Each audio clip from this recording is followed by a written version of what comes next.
teha sokke, sellega saab teha mitse, kindaid, see saab kappi panna ja see on siuke ring.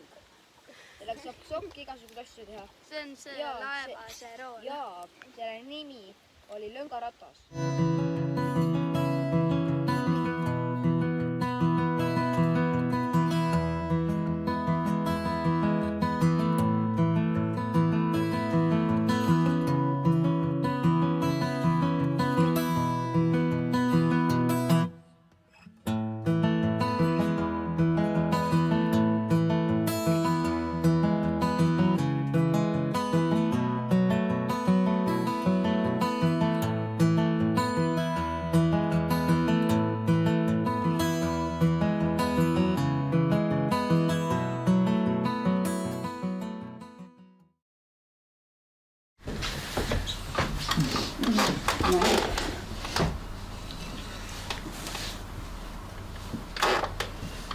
Kätte võtta ja vaadata, keerata.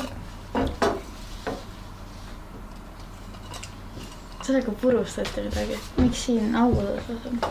Noh, aga kas see, vaata see puu, no tõmba, kas tuleb? Tõmba. No lõpuni ei tule. Ei tule, noh.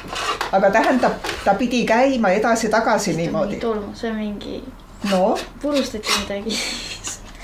No. Mingi maitsainesi. Ei, jaa, ma ei tea. Seda kasutati mesilastega. See...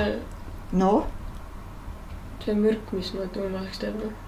Kui mesilaspere kasvatab omal teise ema tarusse, siis see teine ema võtab oma meeskonna ja tahab metsa minna.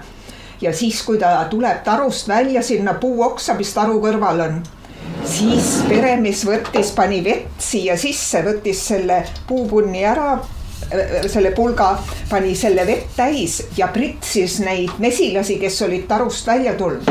Ja siis mesilased leidsid, et ei aita ära lennata, vihma sajab. Ja siis nad kogunesid uuesti tarusse tagasi ja peremees sai nad nagu kätte, nad ei hakanud kaugele metsa lendama. See on nagu selline vihma tegemise prits, sellepärast on need augud siin, et kui nüüd see pulga tõmbad ära, valad selle vett täis ja siis surud, siis siit pritsib niimoodi nagu kastekannust vett nende mesilastele peale. Et selline vahend, et püüda kinni need mesilased, kes tahtsid uue emaga tarust ära minna.